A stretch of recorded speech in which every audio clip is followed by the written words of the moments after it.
p.m. in the Havre Planning Commission meeting for February 15th, 2024 will now come to order.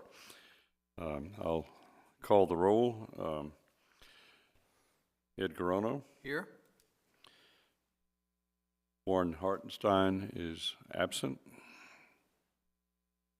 Farhat Shah is absent. Chip Place. Here.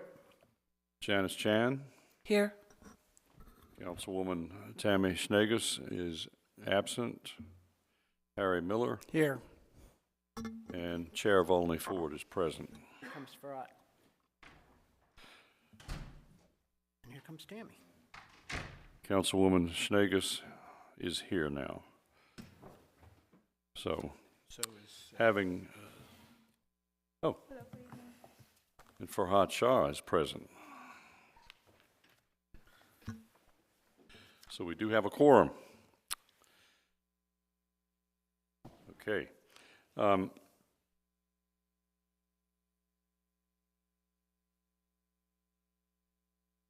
First on the agenda, I would like to ask if there's anyone here, any citizen here, who would like to address the Planning Commission on any general matter other than the Mount Felix case that's before us tonight, because I'll invite a second opportunity during that proceeding. Does anybody here have anything in general that they need to discuss for the Planning Commission? Hearing none, we'll proceed. The first item on our agenda is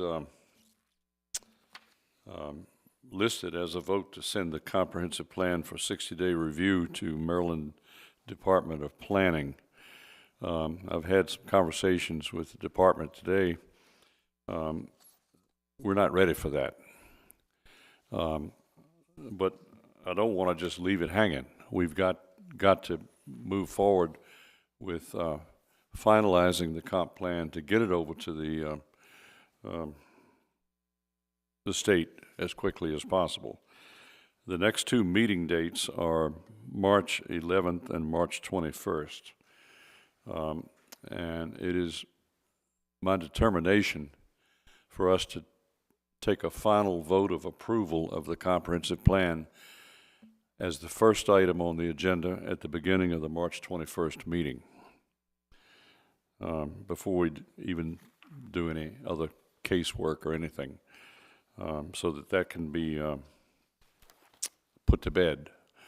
As you may know, the process is that after we bless it, if you want to call it that, the department ships the plan off to the state of Maryland for state review, and that state review will generate, I'm sure, plenty of comments and recommendations, suggestions. It's the city's comp plan. It's not the state's comp plan, but the state has to weigh in, and they also, I believe, will be sending it to nearby jurisdictions for their comment. Then it comes back. And I suspect if there's anything major that changes the plan, that we'll weigh in on that. But if it's those suggestions are reasonable and so forth, then it'll go to the city council, and we're the ones that are responsible as a body for the comprehensive plan, and it's the Planning Commission's plan. Planning Commission has to sign the plan, but we do so with huge support from the department and huge amount of professional input. So we rely deeply on the department, for that. We couldn't possibly write the thing ourselves, and much less do all the research and all the backup work that has to be done. This comprehensive plan is by far and away the most sophisticated comp plan that this city's ever generated, by far and away. And a lot of that sophistication is due to the requirements of the state of Maryland of what has to go into a comp plan. A lot of it has to do with technology, which makes the comp plan far more understandable to everyone. And it's all those things combined, plus much deeper research that went into this comprehensive plan. And I've been looking over the shoulders of the whole process the whole way. And it is amazing that a city this size is even capable of putting something like that together. So I'm very proud of it, as I know the department is. What I would like to see us do at the next meeting, and that's going to be the most important meeting for us. And actually the most important thing is the time between now and March 11th. This is the time that each of you commissioners, myself included, needs to really go through that thing with a fine-tooth comb. And you're looking for two or three things. You're looking for, did the recommendations that, remember a year ago when we formed ourselves into pairs, groups of two, and we took on different parts of it, and we met as groups of two, so that we didn't have to do all the open meeting stuff. And Farhat and I worked on a couple of elements, and the other pairs of you did the same thing. And you came up with stuff. You came up with strong recommendations. This is the time between now and the next meeting for you to go back and review those recommendations that you made, to see how if they got into the plan and how they got into the plan, you know, how they read and so forth and so on. And if you feel very strongly that something is not in that plan that you were big on, this is the time to weigh in, and at the upcoming meeting on March 11th, hopefully even before that meeting, you get that information straight to Diane and to Eric. Diane and I had a long talk today, and I know for a fact that there's some stuff that she intends to get into that plan that is not in that plan yet. But it's right on the cusp of going into the plan. And that's why there's no way in the world we could vote on it tonight. Plus the fact that the very last economic development element just arrived on our doorstep mid-afternoon today. So, you know, a lot of us haven't even had a chance to look at it. And so for those two reasons, we certainly were not ready for prime time tonight. Because once we bless it, I mean, it's forever hold our peace. And we're the fundamental body that's responsible for it. So that's why it's so important. Everybody okay with that? All right. Yeah, Mr. Chairman, may I make one suggestion too? As we're looking through the documents to date, I think it'd be just helpful for everybody just to do some basic proofreading too. Okay. And look for consistency between chapters. For instance, when I was looking at the housing chapter, there was different data from what was in the demographic chapter. So just basic Some proofreading. conflict in there. Basic proofreading stuff I think would be Okay. helpful. Well, that's going to take a lot of time on the department's side to straighten out a lot of that stuff. So that's why it's even more important that we get as much of this looked at before the 11th as possible. And I would really like to see us have all those things resolved so that then the following meeting we can take the formal vote, which is only just, 10 days later. You know, and that's, and we get this thing on out of here, because everybody's anxious to get that comp plan done. Most of all, the administration and the city council. All right. Thank you, Chip. That was a good suggestion. Knowing you, I suspect you've already circled every one of those things. Not entirely, that's for sure. No. But, Well, you're a retired guy. You got plenty of time. I do. This is my life now. And you got an eagle eye too. So I think that would be nice if you could help us as much as possible. I'll definitely do that. Yeah, because I know 1, 2, 3, 4 of us are not retired, and you know it's everything we can do to keep up with this. Right. Yeah. Okay. Let's now move to the case tonight.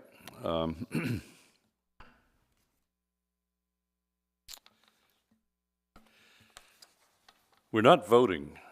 We are being asked to do a site plan review and comment. Here comes Warren Hartenstein. We'll add him to the list of those present. So now we have complete attendance. Thank you.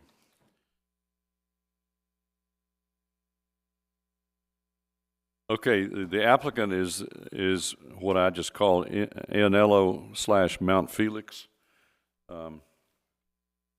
because that's what's on the agenda. It's 2,000 level road.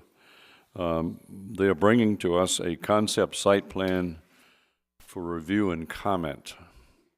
This is not a final plan that we're being asked to vote on tonight. This is so that they don't have to invest huge sums of money in final engineering just to have us turn around and say we don't like this or that. Is that the understanding? Okay, I'm going to ask either of you from the department if you want to introduce with remarks.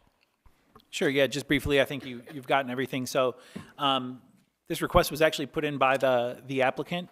As you mentioned, they didn't want to, they were hoping not to invest a lot of money into engineering and that sort of more finalized type stuff until they were able to receive some comments from all of you on their initial plans. So they submitted information. They'll discuss that here tonight. We've provided that on the Google Drive page with everything they submitted. Today we received the traffic impact statement. The county reviews those for us, so we're still waiting to hear back from the, we'll be waiting to hear back from the county on any issues with the traffic impact statement. We've provided cursory comments based on our general review. Those were also in the Google Drive file. So the applicants are just here tonight to receive feedback from all of you, answer any questions, and if there's any questions about the zoning ordinance or subdivision ordinance, hopefully we can answer those questions. So I'll let Tom come up and take the lead. Sure. Yeah. I have a quick question. Traffic impact statement, what does that mean? So based on the development, it causes a certain amount of trips to happen. Actually, so it's not a traffic impact statement. I apologize. It's a full analysis. Oh, so you guys already met with the county and picked all the streets and stuff that they had to? And they've received the background information. We've already had we've already had a scoping meeting. It's just we just now received the that analysis. Fair enough, because I think this said that they had to have a scoping meeting, so you already had that and determined the intersections. We've had that since since SHA made their response. Okay, thank you. We've had a scoping meeting, and then we received that information today. All right. Okay, and before that'll we- be shared with us, Oh, right? go ahead. I'm sorry. Yeah, it's in the Google Drive file Okay, for review. Yep. Google Drive. Before we hear from the applicant's representatives, we're supposed to be looking at this thing in a holistic sense as it fits in with the entire development, correct? I mean, I think that's the best way to do it. I'm not sure legally if you are supposed to, but this was part of annexation resolution 277, which included the surrounding green properties and the historic Scion Hill property to the north, I guess. That's there now. So this project was brought into the city as part of a larger context. So since it's concept review, I mean, it's pretty wide open. Well, that's actually the point of my question is not so much that we need to be concerned about the rest of the project, how it unfolds. What I think we need to be concerned with is how this fits in with the overall concept. And for instance, right now, the two comments I'll have right off the bat, and I've already heard from several commissioners on this. When we get something like this, we don't even know what we're looking at, because we might as well get out a microscope. It's impossible for us to digest what's on these pages because it's so reduced. Yeah, it's kind of been our standard since I've been here the 2 years that if anybody needs larger plans, they can call. And we haven't received any calls, so that's the only reason that you guys have smaller plans. I mean, what I'd like in the future, if we could, is every single time we consider anything like this, that we have a full set of plans. Would you pick those up in advance, or would you just review them on the dais? Huh? Would you want to pick those up in advance, or were you just planning on reviewing them at the dais when you arrive? Speaking for me, I'd review them in advance. Okay. I ain't got time to review them right before a meeting. Yeah, that's what I was thinking. Yeah. So then, yeah, we can either just have copies up front ready for you, or if you guys want to call whoever needs them, whoever's not reviewing them on their computer screen. can call us and Looking we'll at make the sure they're stuff ready on for a you. computer screen's also darn near impossible because we just have home computers Yeah. and we don't have, great big screens. Good. Yeah, if you guys want to send Eric a list of whoever just normally wants plans here, we'll have them ready for you, and we'll send a email out when you can come pick them Yeah, up. for about the last, off and on, how many years? 32 years that I've been involved with the Planning Commission. We've always had these things in full sets, way ahead of the meeting, and it's just been in the last couple of years that we're not getting that stuff. And they even, at one point, were delivering this stuff to our houses. Now, I know that's onerous on the department, but at least if we could come by and pick up a set or something, we can figure out a way to get it to each other. Right. Yeah, technology changes, so we've just been trying to introduce some of that stuff. It seems a little hypocritical that we're enforcing forest conservation plans, but then we're 'Cause requiring it's, people to print I multiple pieces don't of even know paper. how to begin asking questions when I'm looking at something like Yeah, this. yeah. Just I'd go back to the protocol. We said if after this meeting, if you guys want to email Eric, whoever wants plans ready for him, we'll make sure they're ready for you guys to pick up. Yeah. So I got If Eric's nice, maybe he'll deliver them with pizza. So quick question and a comment about that.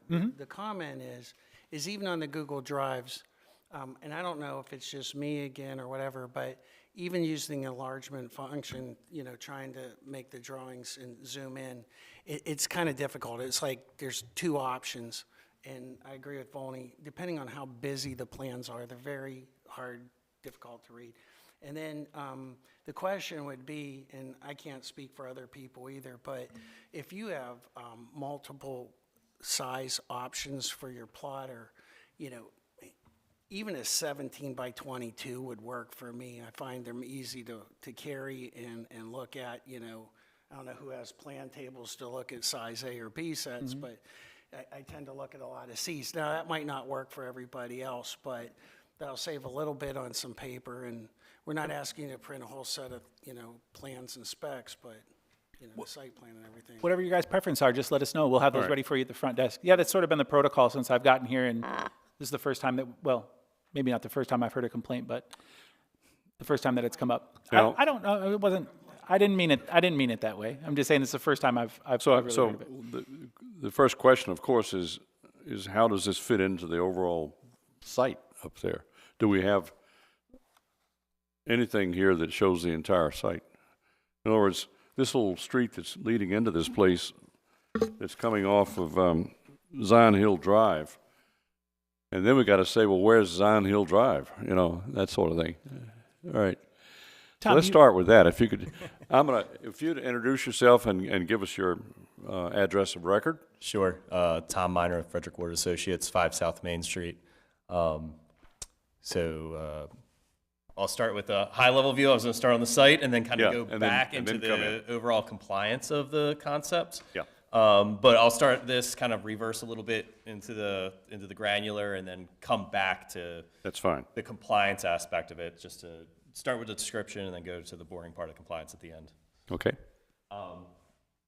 So the Mount Felix project is located off Zion Hill Drive.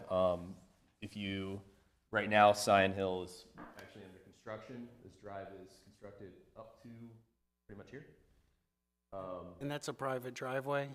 So, no, Zion Hill Drive is a public road. So that's the project, the Zion Hill Okay. project that's going in right now. So it's 140 units. It's the first phase, I guess, of this concept plan. That's this right here. So the public roadways run up to here. We'll continue it on to phase 1 ends here, and then also ends roughly about here. The rest of phase 2, which is actually beginning today or past a couple of days, it's started. They're starting to move earth and begin to construct these roads here. So the base is created, base of the road is here, utilities are put in, and then we're about to start this location here. With me today just is Dave Sobchak, the developer for both Zion Hill and for Mount Felix, and Peter Iannello is the owner for Mount Felix as well. So if you have some questions, I might have to defer to them. Can you take a pen or something and just show us, point to This parcel, So the parcel that's, the entirety of the parcel is this here? what we have in front of us. Yes, what you have in front of you is this piece right here. The development that we're working on is this portion in here. So that's the site plan you have here is for the most part showing this piece here. And the road that comes off is tying into Sign Hill Drive, which on the concept plan is considered Road A, if you're looking at the requirements. So I think what we have is upside down to that. Is that not true? I'm looking at the north arrow.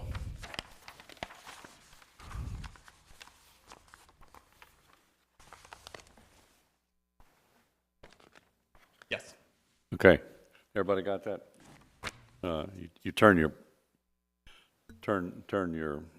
plan upside down, Turn it 180 degrees. and then now you can see it matches. the Sign Hill Drive coming from Correct. Bully Rock Parkway and then circling around like a horseshoe. So that's because the north arrow is pointing down this That's way. right. Okay. So All right. orientation of this site plan. So the project is located within, this is the area of the property. For the most part, well, here, let me just go off some of the data as I'm pointing to this. So total area of the property is 14.68 acres. The townhome portion comprises of approximately 5.83 acres, and the condos are 4.41 acres, with the remaining winery being composed of about 4.44 acres, Peter's house. Zoned RB, residential business.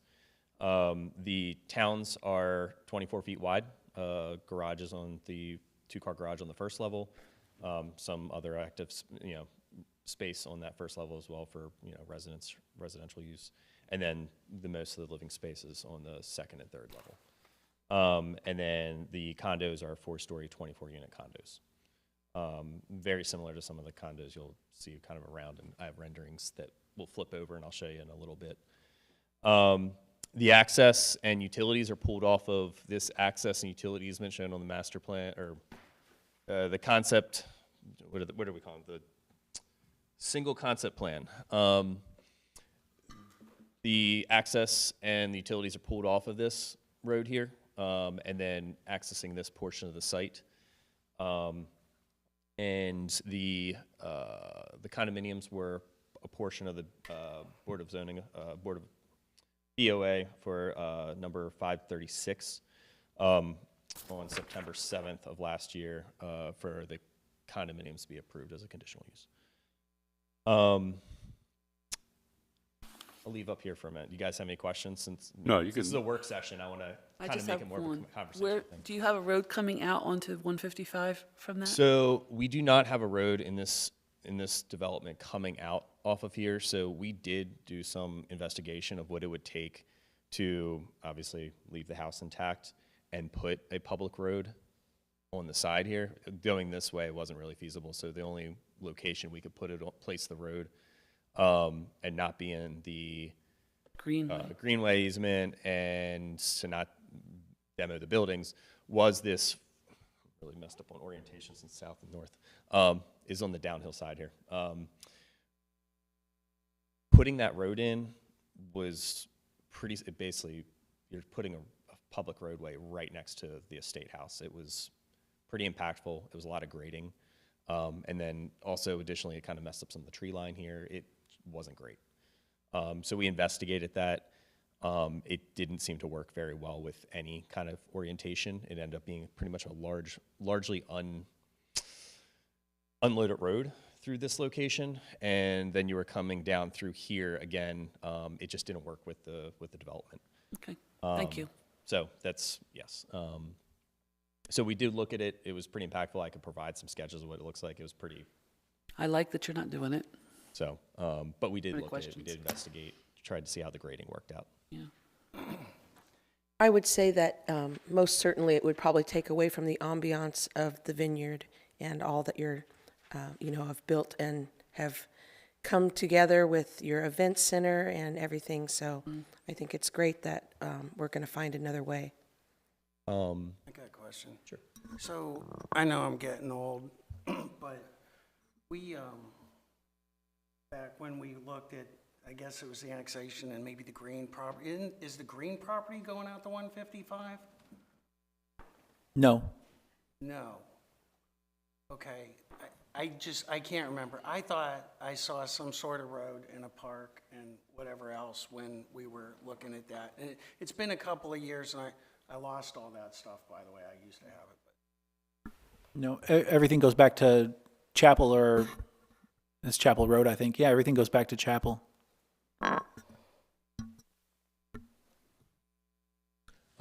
So as part of the layout and also just respecting the winery and estate, we did, you kind of see how we kind of notched out a little bit of the property here just to kind of keep that distance away. We also placed the cul-de-sac at the end and didn't have any buildings kind of surrounding that, and that was very intentional to try to keep the buildings as far away as possible to kind of keep that view shed as clean as possible.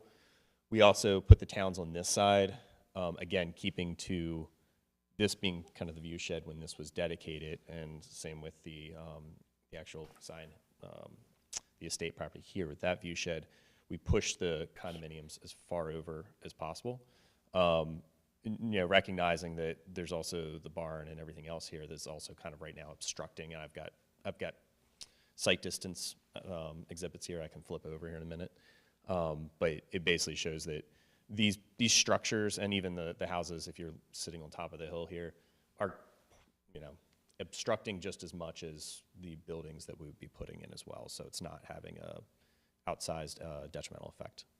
Kind of jumping around a little bit, so if you have any questions as I go through that. Since we're talking about the concept plan right now, with our layouts, where our intention was to keep to the concept plan as was approved, I can go through each of these numbers, how we have met those, if you want me to. I didn't want to, again, we've gone through these, we believe we've met them. If you have any questions, more than glad to answer, at least on how we view that we've met those items. So our intention was to keep with the concept plan and then also meet the zoning use that's been applied to this property. We've received some comments from the review. Most of them we don't really particularly have any issues with. I think some of them we gotta just work through. And I can go into some of those, but I might flip over from here once we do that. Yeah. Go ahead and put it back on track All right. in the way you intended to present. Yeah, well, it's. I'd much rather this be conversational. As you guys have questions to come up, please feel free to hop in, because it's hard to cover as all of the concepts and all the issues we're going to be talking about, and then try to remember it for later when you just want to ask the questions. I do have one question. Am I understanding this correctly? I was looking at Volney's map, the plot land, whatever you call it, plot plan. The townhomes are going to be at the end of the cul-de-sac, or is that the condos? Up here. So the public road runs through here, and this is the townhomes. Okay. The condos are private by nature, an Okay. HOA. So the parking in through here is private to the townhomes. And so just for, this is the towns here. You come in off of Sign Hill Drive here. Oh, okay. Come in, and then this is where the towns, and then you would come in here, and this is where you would have your condo, the condo regime. Okay, in relation to that you're looking at right now, where's Mount Felix? Right here. Right there. Okay. Are they at a lower elevation? Yes, than these are at. I'll go a little bit on view shed. I'll hop around. It's all right. Plans were meant to be adjusted.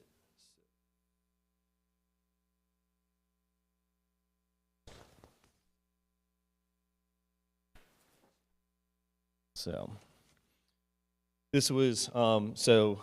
I want to thank Chip for his comments.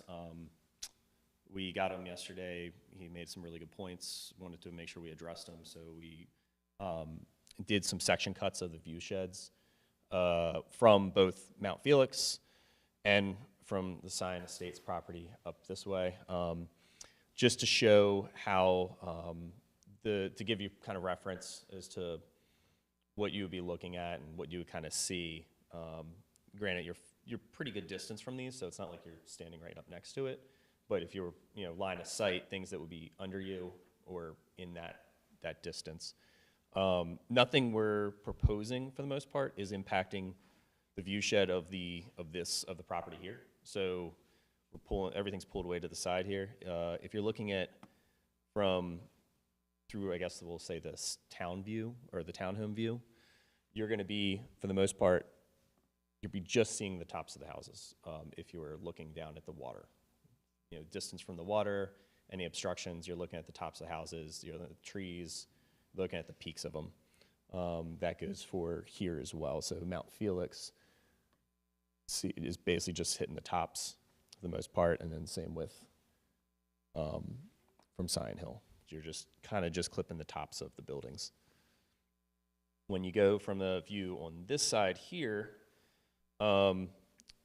we're, for the most part, we're roughly at the same elevation with the condos as a lot of the other farm structures are. So kind of in keeping, I don't know if the farm is staying, what buildings are staying, if any, or all of them, but it wouldn't be any more impactful than what you're looking out there right now, is kind of the intent of this exhibit, kind of when you're looking at it. So this view portion right here, you're going to be seeing the silos, you see the farm building, you have the condo here. We did, during our grading, we intentionally tried to push the grades down as much as we could so that then we weren't sticking up. So we were digging down a little bit in this area here. So again, it's nestled down the hill rather than building it up. Thank you. Did you do an analysis from 155 looking up? From over here, we didn't do an analysis. We kind of were, we didn't. We can.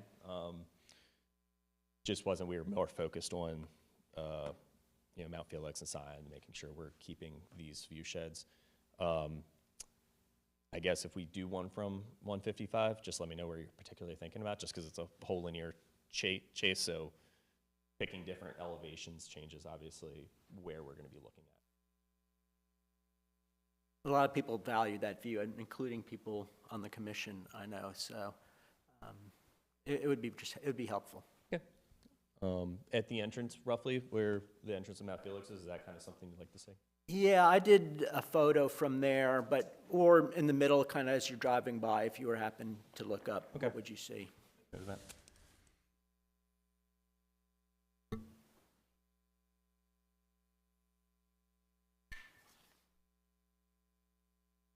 Does somebody live in Mount Felix right now? The owner. You, Two in the back as well. okay. 5 dogs, 1 cat, another dog. Is it more than one family home, or is there several buildings that belong to this? I don't know the property that well, because I've only been up there one time. More than welcome to come back to everybody on the committee to check out what we have. Peter, you want it? Yeah.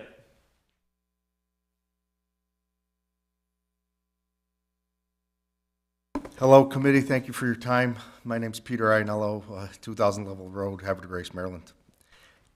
So there's a main structure. It's called Mount Felix. Where the winery is. It's a Georgian mansion constructed in about 1840. That's where we live.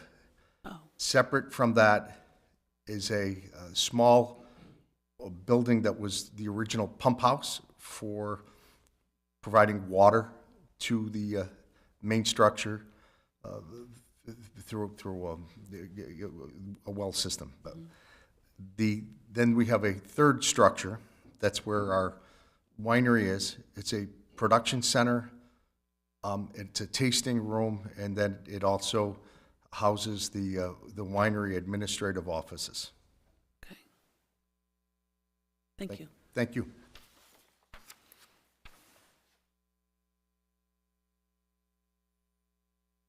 Are those yellow spaces on your lower map there? Those buildings he's speaking of? So, No, a darker yellow. these. Yeah, yes. so this is the house, and then this here, the house, and then this down here is the winery. Okay.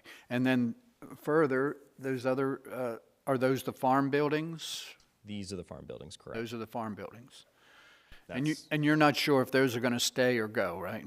Right, so that's not Because that's a different property? different property owner. Yeah. Okay. That has to do with the park and. That's the park location, the dedicated park. Okay.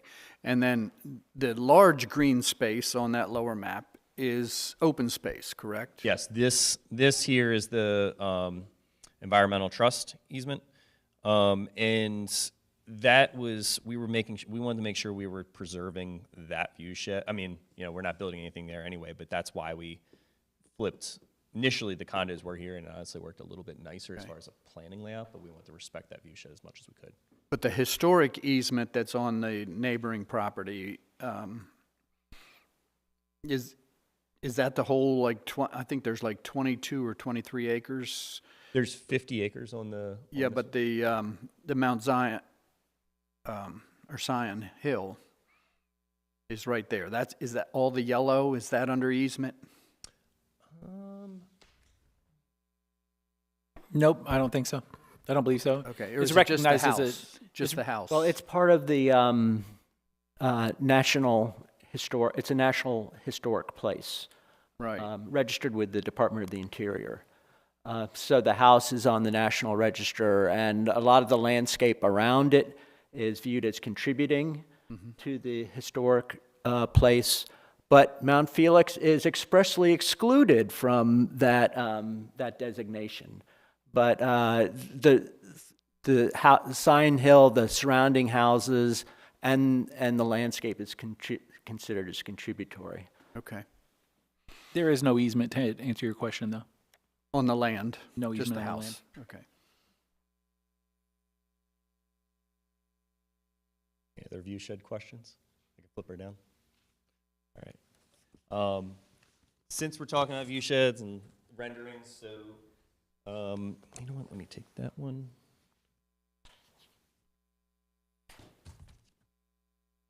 Take that one. So this is approximately the condominiums that we're proposing. Exact colors, facades, things like that. They'll be updated with the times, depending on the year and everything else that gets built. But this is very closely what you'll be expecting to see on site. Three And- of those buildings. 4 of these buildings. Four, yeah. Do those buildings don't have any garage space underneath the buildings, right? All the They do not. They're surface. parking is out in the lot. Yes.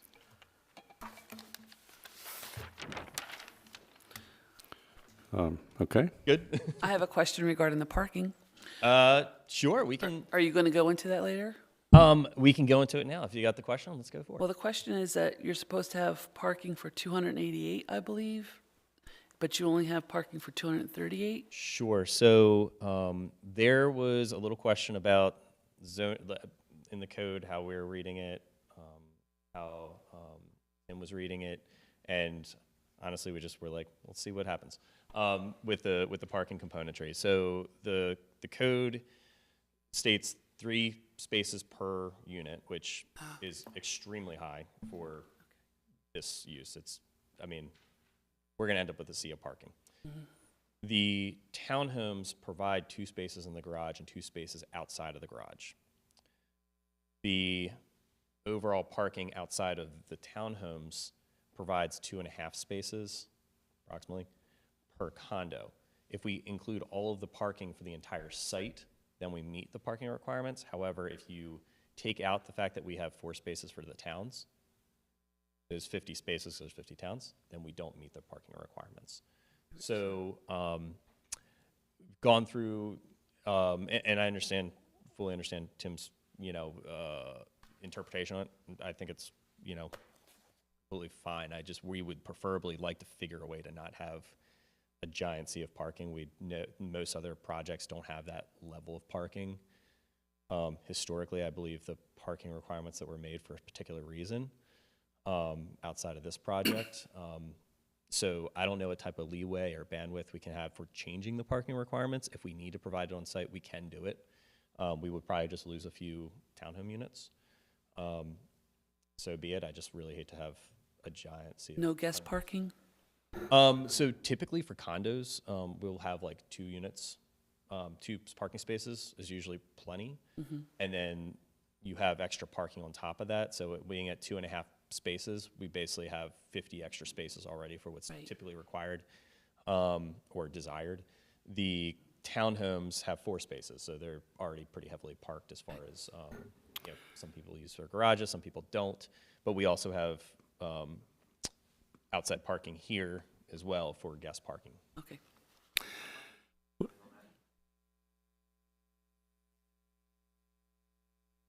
Dave, hop up, sorry. Yeah, if, I'm Dave Subzak. I'm the developer of the Sign Hill property and Mount Felix. And we just got concept approval in Anne Arundel County for 8 of these buildings in one job off of Queenstown Road, close to the BWI corridor 176. And the requirement was 1.8 parking per building. And in talking to the folks from Ryan Homes that build this building, that seems to be plentiful as far as amount of parking, because it does take away from the aesthetics if you want to put more asphalt that isn't going to get used versus grass, trees, and an open space feel. It's 3 seems very, very high, and they feel that the 1.8 in that location was perfectly ample. But you have your code, and it is what it is. So whatever needs to be, but we thought that was a good. The total parking here was at 2.5, maybe, for the condos originally with the Right, so the something like that. condos are parked at 2.5 surface parked, and then currently, and the towns basically make up 4 units per town. If you split them up that way, we were kind of reading it where it's over the entirety of the site, 3 spaces per unit. So you would get the 50 credits, so to speak, from the 50 townhomes, but it would lend itself better for green space. I have several questions. Number one, these are going to involve homeowners associations. Correct. Is it going to be the same association for the towns as the condos? The condo have a separate condo association within the condo building. They Okay. handle cost and maintenance. I just wanted to establish that. Number two, it's one thing to talk about having enough parking if you spread it over the entire acreage, but you're talking separate associations, and you're also talking being very difficult to walk from the townhouse neighborhood into the condo neighborhood. There's very little opportunity to cross from one to the other without walking way around the streets. Absolutely. All right, and then number 3, I could easily foresee if condo people were parking in the townhouse portion. That wasn't our intent. Yeah, we have 2.5 just in the condo area today at the current design. But I'm saying that if you're trying to allocate your parking according to our code, right, that would be 3. for the condo. then you're depending on some of the townhouse acreage to take care of the parking for the condo. As a calculation of the code, yes, sir. Okay. But from the use of the condo, we're at 2.5 today, and that's why I brought up the reference in Anne Arundel County, and just the experience that Ryan's Homes have had building with this, that less than 2 has been ample, and it's a trade. I mean, we're good with 3. Well, we understand that. I'm just saying that for the sake of proper argument, that we should not even begin to consider the fact that there's collectively enough parking, because that has nothing to do with the issue, because you really one can't use the other. Correct, and we never thought of it that way. Correct. So really what we've got to look at is the parking for the condos going to be adequate? And of course you're putting forth that it would be more than adequate, even though our code says we've got to have a lot more parking. Correct. So it seems to me that your answer is going to be a variance, correct? Well, I don't know we can ask for that. Tim, They haven't requested that. I think he was saying that they could fit 50 extra spots, but it would turn into a sea of parking. So they were trying to see if there was some discussion for flexibility with this group. I mean, how are they going to get around the requirement? How are you guys going to get around the requirement? be a variance. Well, we would increase the parking in the condo and decrease the townhome area. Yeah. It, I think you've got a sound argument. Don't well, get it's me just more of wrong. a question, though. It's just if 2.5, I just wanted to say that, hey, we feel that up to 2 is ample. 2.5 is, we're at that right now. The code requires 3. And it's just a trade-off for really the town. It's more of a question than. Are these, In that it's, you're trading asphalt for green space, for I understand. greenery. And I'm big on that. I hate to see so much asphalt, particularly in these commercial parking lots that never get parked up. And I think it's ridiculous. But are these all going to be 2-bedroom condos? Any 3s?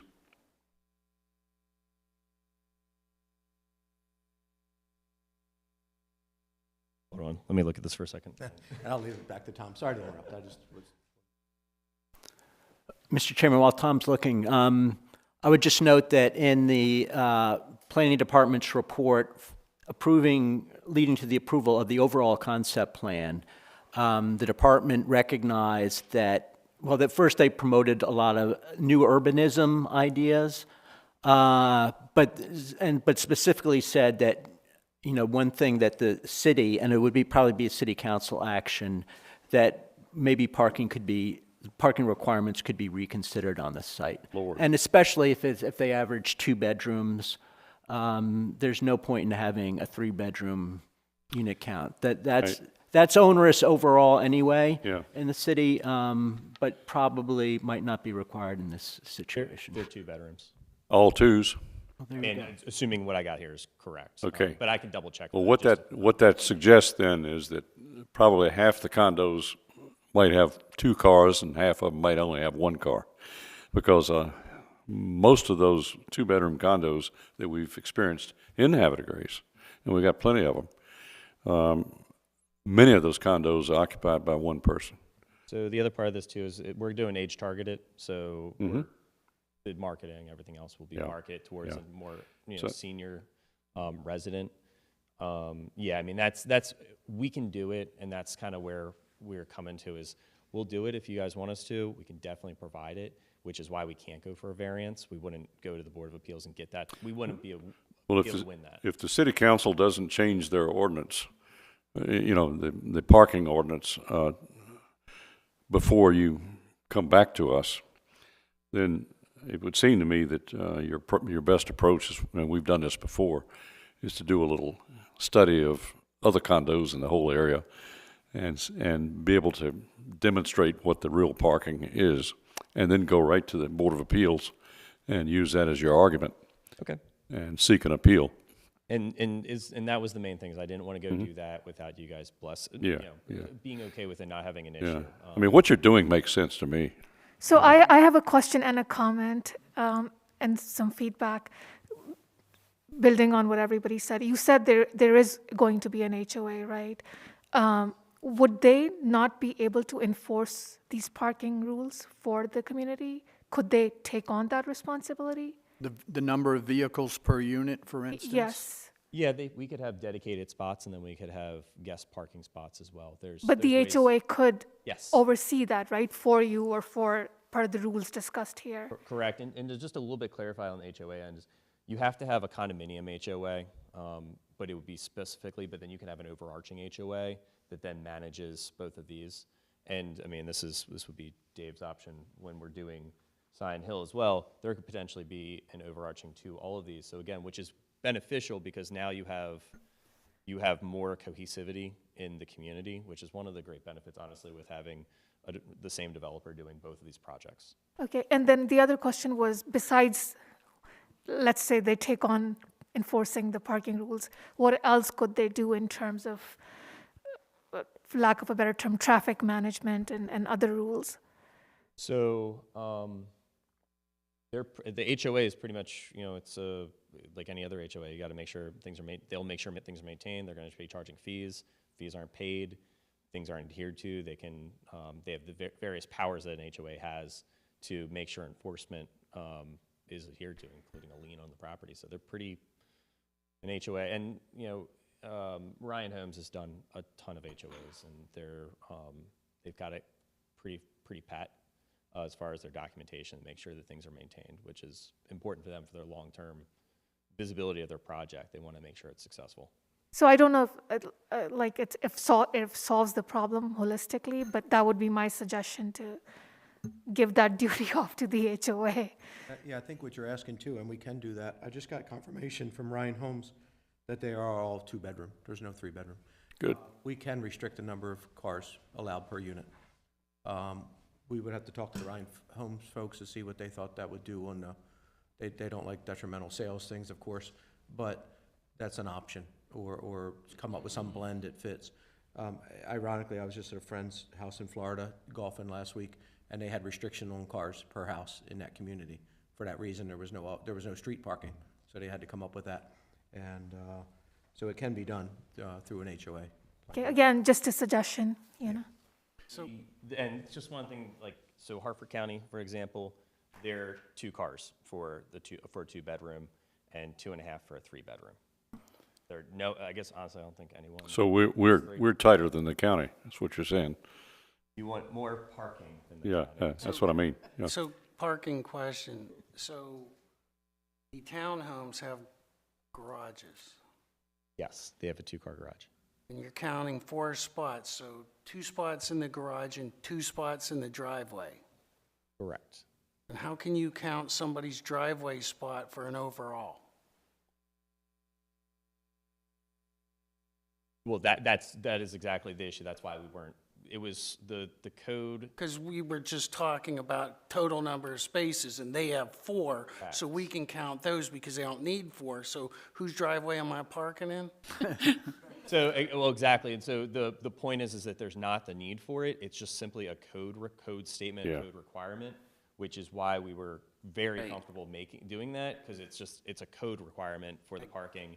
And the code, initially, again, our reading, and not disagreeing with Tim's, but our reading was that, you know, that we could do it over the whole site, or at least, let's say, have interpretive flexibility over it being over the entire site. Where is your guest parking for the towns? For the towns, it's also connected with here. So one of Chip's comments was, you know, was Okay, at each end. provide more connectivity between that, and I think that's a great. So is that cul-de-sac got parking in it? This Yeah. cul-de-sac has parking. Is that what that is? Yeah, okay. That's So- just straight pull-in parking? Okay. So what are you doing to, you have something in place, because I can't tell on Google Drives here, but to make sure nobody parks on the street? Is it going to be, It parks on this street here. yeah, So these are all, there's all pull-ins, so you'd basically be blocking someone's driveway to do that. There's really no street parking set up here. I The would only- I would suggest signage or something that just says no street parking, because even though they have a garage, they have 3 vehicles and somebody parks on the street. They might only be blocking in their own driveway, but I would suggest that. Yeah, so we also have parking, forgive me. For guest parking. We have guest parking here and we have guest parking here. Got it. So we have, when we do this road, that's why we're coming here, just to make sure, when we have roadway plans, we've got to have that kind of signage and everything else. So can I say something here? It seems like we're all in agreement that we don't need to meet the parking requirement that the code requires. Is that correct, or am I overstepping the city's wishes here? They're gonna have to deal with it formally, one way or the other. So And- what we need is a vehicle to address that. I would say that it's also the consensus that we would rather see more green space than blacktop. Correct. Is that agreed as well? So what vehicle is there to get to that point for, So that's kind of the difficulty is that, They got 2 choices. yeah, the only 2 options we really have is councilmatic code change, or. we'd rather not do? Yeah, that's a Okay. pretty big lift. Or Board of Zoning Appeals, and that depends on, that is a subjective level of scrutiny for what meets a code change requirement. And that's really every board has that different level of what is ownersly, uniqueness to the property, all of that, which I'm sure Chip is more familiar with those requirements as well. Technically, to win a case in front of the Board of Appeals, you should demonstrate a hardship and something that's unforeseen by the ordinance. The ordinance didn't contemplate that. And technically, you're not supposed to create your own hardship by putting more units in there that requires that parking. And that's been a situation we've dealt with for years. But our particular Board of Appeals tends to, I don't think, historically they've taken it quite to that strict level.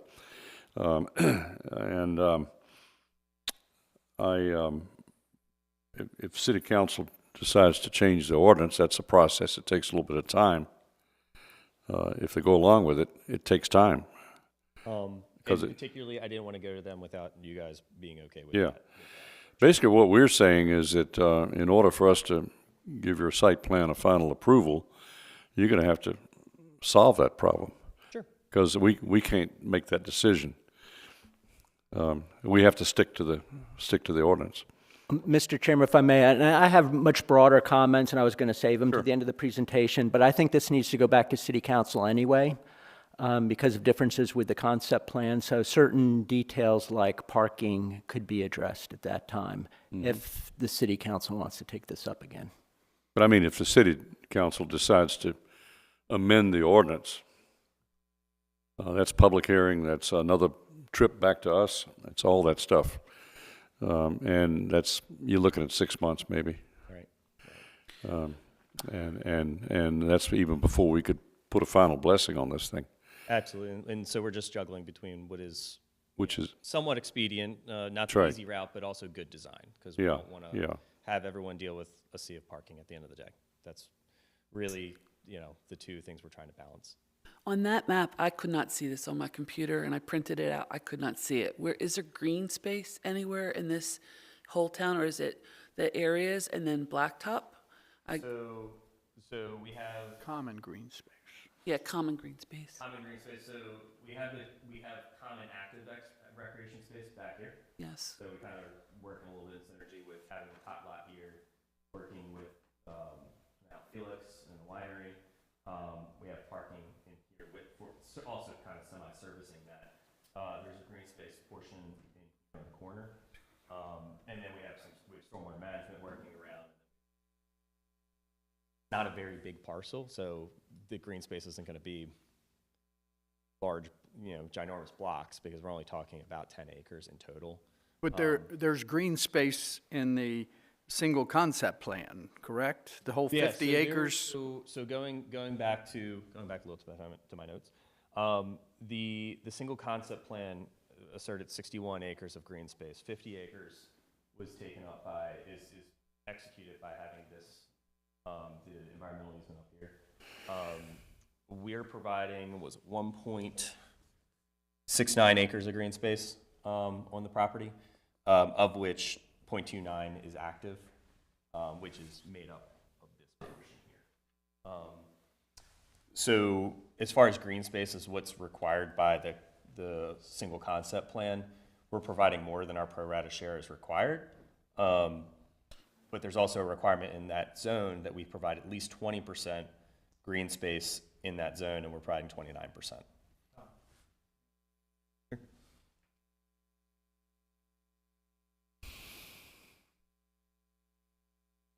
So, may I step in front? Yeah. So on the subject of green space and visual impact, one of the important attributes of this property that we wanted to be an amenity to the community was displaying the architectural prominence of the structure known as Mount Felix. Today, well, when Mount Felix was built, the southern face was the front entrance. People lived in the city, and you'd come up to the farm on a horse, and it's the most significant architectural feature of the property. What we use as the front entrance today as a family was actually the back entrance. No one sees the front entrance, the most significant architectural feature that sits on the hill, because there's never been any access back there. So what we envisioned, and we went through a couple of iterations. We created a common green area in the center. We shifted things around, and then we had a eureka moment. And we said, you know what? Let's make sure the condos are not impacting any of the view shed. We put the townhomes here, and then we're going to create a central artery that the elevation change is about, I think, from the lower point to the upper point of the property, I think it's about 125 feet. So when you're at this lower end, you look straight up a corridor at this Georgian structure. It's been around a lot longer than me. You know, I care that my wife and I, our family really care that it's a great community asset, but nobody sees it. So what we wanted to do was we wanted this central artery to really feature that. If you go to Washington, D.C., and you look at the landscape planning, how they have these vistas over significant buildings, you see them from a distance and you approach. And that's impactful, right? So additionally, we looked at the agricultural easement. And we said, you know what? If we only put a little green space here and it's got 50 feet of adjacency to the conservation easement, that's one way of doing it. But if we take the green space that we want to dedicate to this community and we put it adjacent to Mount Felix, we're doing everything we can to the view shed. Additionally, this is a great place for the community to go hang out, get some sun, and have maximum visual exposure to the adjacent agricultural easement. It was the way that we could really maximize those two things, right? There's always the battle between form and function. And when we were trying to resolve this battle, we said, what can we give back to these residents? And if we can, in the community, and in closing, that's why this green space here, the cul-de-sac is there, and it's adjacent to the structure known as Mount Felix. Thank you. Thank you. I appreciate it. It was well thought out.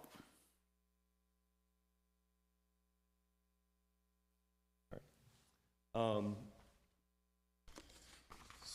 I'm going to go. Before you go any further, I have a quick question. Is there any recreational centers or like an HOA center or a Tot lot. well, I'm talking about Like a clubhouse? inside a clubhouse. No, we don't have a clubhouse for this. That's historically kind of been gained because it becomes a big burden to the HOA, and it's not used a ton. At least I'm just saying, just generally the market of how housing has recently. High expense burden.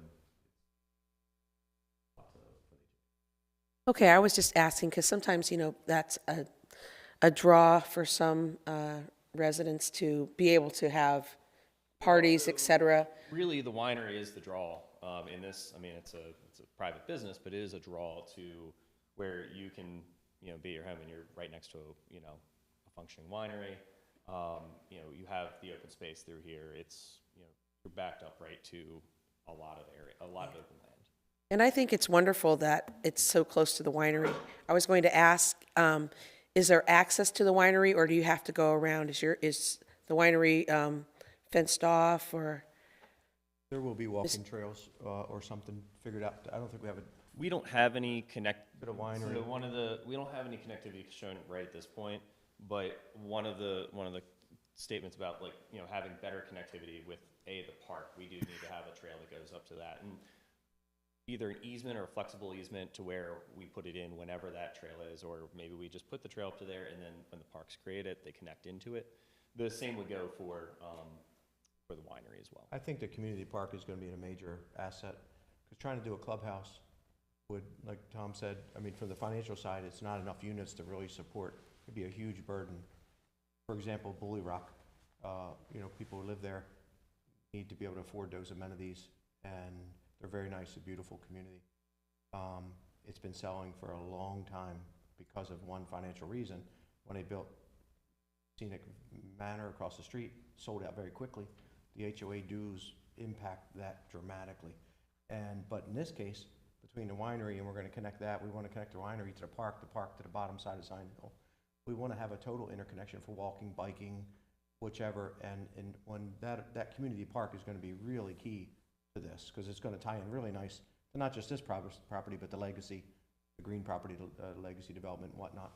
It's going to become a really nice central point for everybody here. It would, And I think making sure that they do tie together is very important. it would seem to me that connectivity by way of a little walking trail or a walkway or something to get from the towns and condos over to the winery would be a decision strictly for the winery. If they chose to put one in, they could put it in and just let it come right up to the property line and put it where they feel like it's appropriate if they want such a connection. Your comments are exceptional, and Yeah. what I encourage the committee to do is Google the term agri-hood, like neighborhood, agri-hood.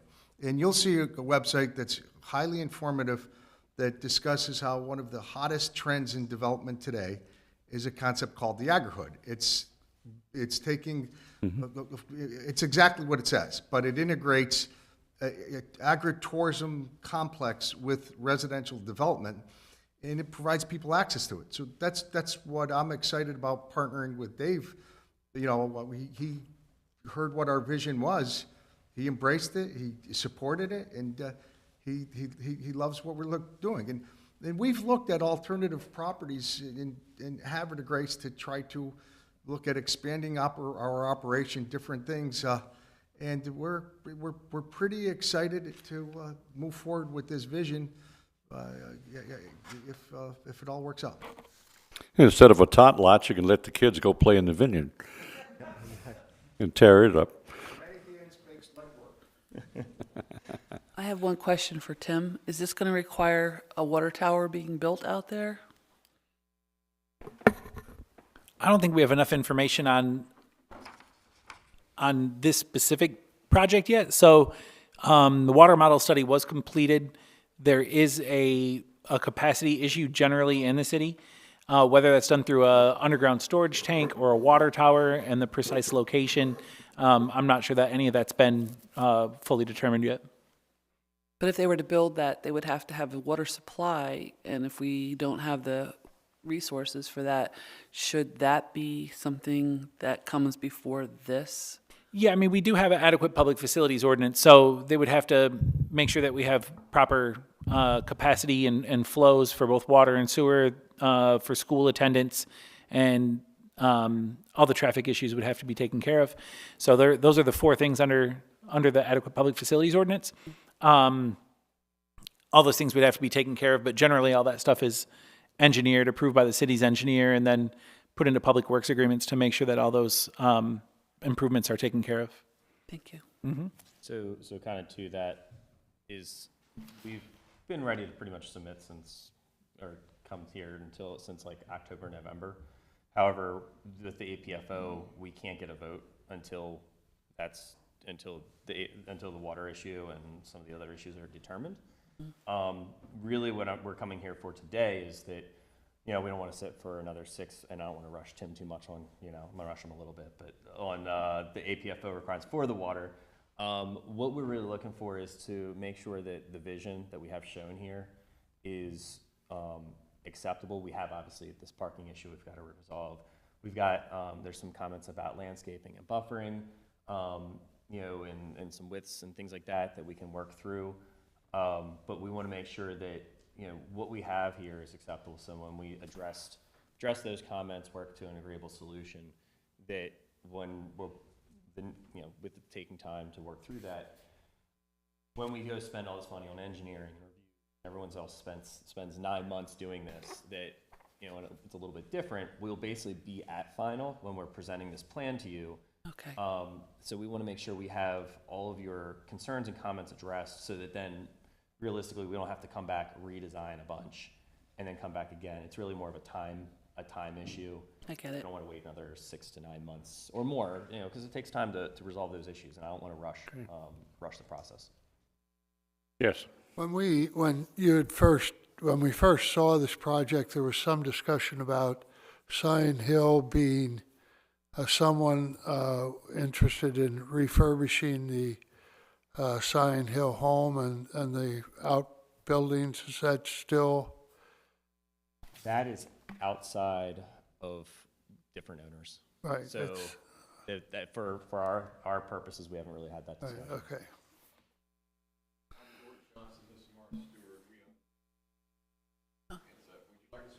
Yeah, if you have something to say, come up. It has to get on the record. And if you just give us your name and address. George Johnson, my address is 101 Bill Hart Road, Noonan, Georgia, 30265. But we own 2026 Level Road, known as Zion Hill. This is Morris Stewart, and we own the limited partnership that owns Zion Hill. So I'm going to take Zion Hill's a historic property. The one in the trees. Huh? The one in the trees. One in the trees, yeah. It's the original house that was built in 1790, I believe. So it's on, as someone here mentioned, on the National Register, et cetera. It's historic places, not homes. But I just want to take you back to square one where y'all entered and said, can you please send us big copies? So we're signatories with the ENLOs and the Greens on the single concept plan, which took years and years to get together, and we were the last link in the chain. And so that, I was the same way when I first started looking at this. This is north and this is south. And whoever put the single concept plan put north at the bottom, I don't know, but we're stuck with it. So this is level road. This is our property here, green property here, and our main concerns are protecting the view to the Chesapeake across this, which was donated by Mrs. Green to the Maryland Trust, and to make sure that the easement's not overburdened or used in this project. We're all kind of working together and we're getting along, so we're trying to make it, but we all have different kind of interests. So, but our interests are primarily to preserve and protect the property, and we are fixing it up. And I Thank just you. wanted to mention several of the committee members, council members, are aware of the impact that any traffic coming off of 155 on our little country dirt road would impact the bucolic nature of the whole area. And that's the thing that we're most concerned with. We don't want any traffic coming through there other than the traffic that goes to the winery. That's, I heard somebody ask the question, have you done an impact study on what the traffic would be if you entered from 155? We don't want that. No. We would really be upset if that were the alternative or an option. And my other only point is that we've been sort of left out of the planning stage, and I don't think that's not going to be in the future. Our lawyer is Bob Lynch, who I think a lot of you all know, and we just want to be included, and we want full sets of plans just like you do, and if you just put us on the list, we'll have somebody come down and pick them up and get them to us. Because I'm the same way. I don't know what the hell's going on, especially if I'm on my phone. But for my desktop computer, it's very, very difficult. I mean, it took me a year to figure out. It's north. All right, thank you. Thank you. Thank you very much. I would just like to say that years back when you were all coming together to council and working on the single concept plan, it was amazing to see that, the three teams work together to try to come to an agreement and work with council. It's great to see the planning coming to fruition and the houses being built, the roads connecting the community. So I just want to applaud all of you for, your efforts in trying to keep Havre de Grace connected and working together to make, an amenable situation for everyone. So thank you. Did you have anything else that you wanted to include in your presentation? One more thing. We, in our submission, we're more just historically, it had been okay to have landscape trees as part of, to meet your forest conservation requirements. The property right now is no forest, there's no fields. So we were meeting our afforestation requirements through planting of trees and landscaping like that. The city doesn't actually have a, what did you say, Tim, it was? We don't have a tree management plan to count street trees towards the reforestation requirements. Correct. And So, Tim, sorry, Tom or Tim, do you want to explain what afforestation means, what that requirement is? sure.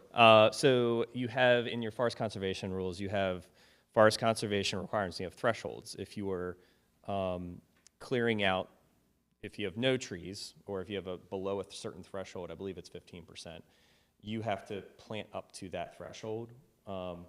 If you have a certain amount of tree, if you're in a certain other portion, it's reforestation. So you have different thresholds and different requirements for that table. Since we have no trees on here, we're required to provide some aspect of afforestation. That's what's called that threshold between 0 and 15%.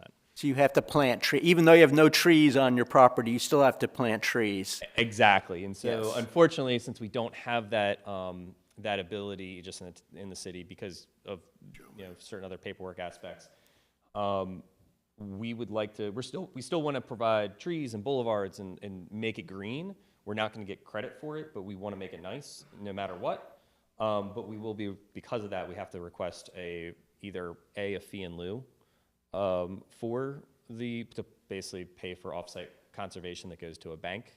I believe the city would take the fee.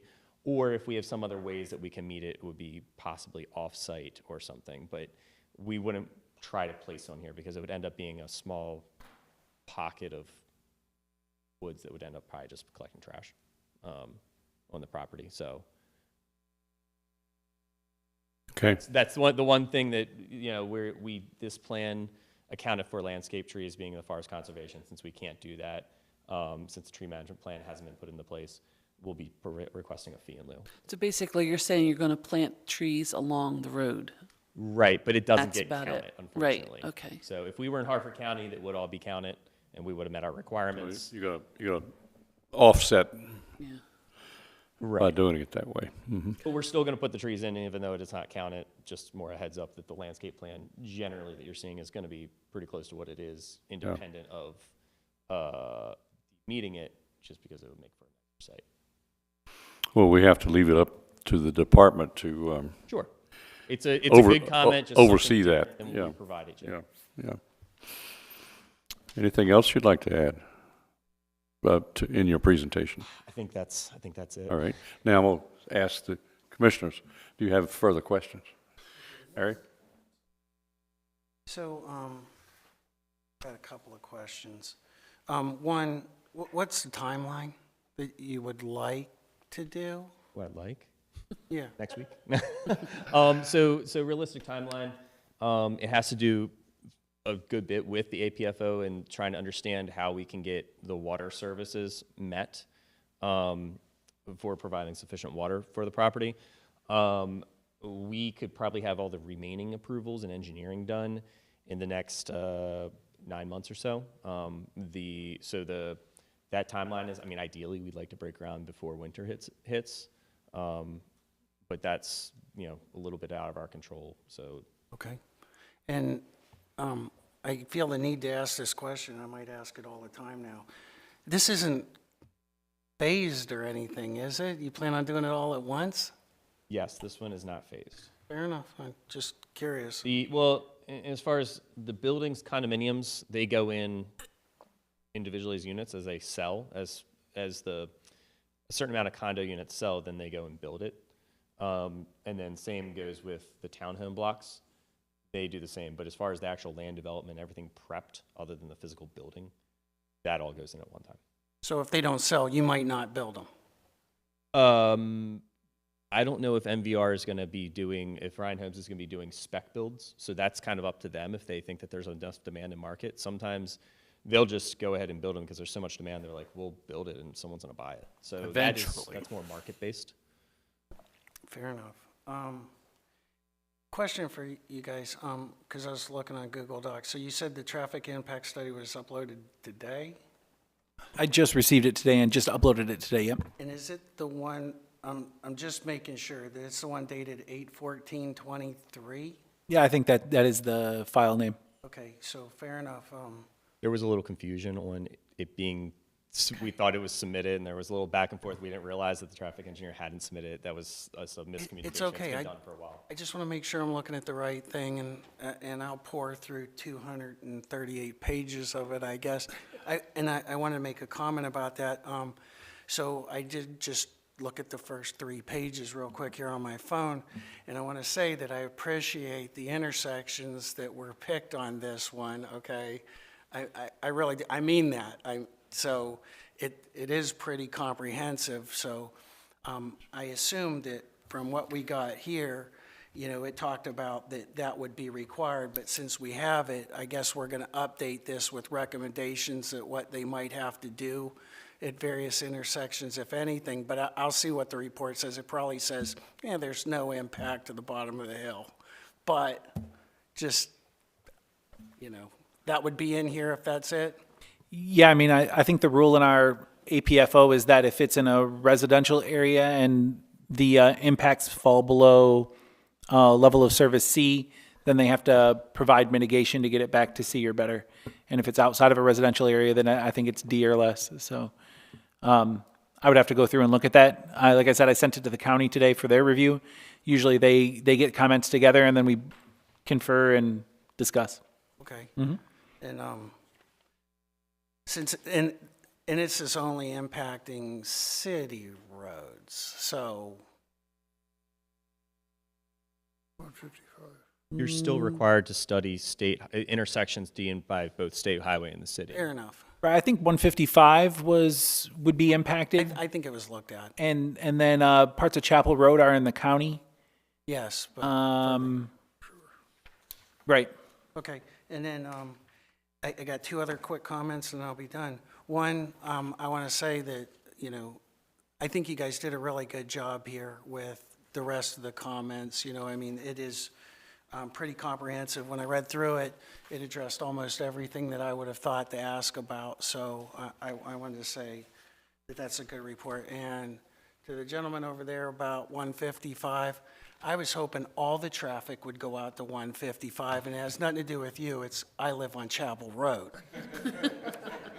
And we bring this up, I bring it up every single time. I'm sorry, but you know, I'd rather have them go to a state highway than in front of my house, which they do, and they speed. I'm done. Thank you, Harry. He hates everybody who lives in Bully Rock, by the way. Originally, when we first discussed this, there was a trail that went through the green space, but went actually all the way over to the paddocks area. Is that, I don't see that. So the scenic Greenway Trail. Yeah. So we're kind of a little bit out of. If there's a trail that's butting up to us or connection, more than glad to provide a connection to that. It's a little bit on the Legacies / the Green property to at least let us know where it is. But as far as coordination goes, we're more than happy to provide prep, even, you know, prep the ground, have a sidewalk to nowhere if that's, you know, if maybe we haven't gotten an answer yet, and then we just prep it and then they can then connect it in from there. One of the questions we had about it when we saw it previously was that it crossed the street too often, that it ought to stay on one side of the street. All that. Yeah. Yeah, so for ours, I'll work on the layout of where we want to have this go, but it'll be going along the public streetway, and then we'll be connecting in. But I don't think the Greenway is actually meant to pass through this property, so we would just be providing a pedestrian connection. Sure.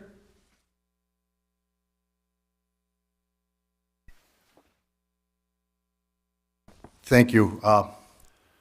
In July of 2020, the city approved of the first single concept plan.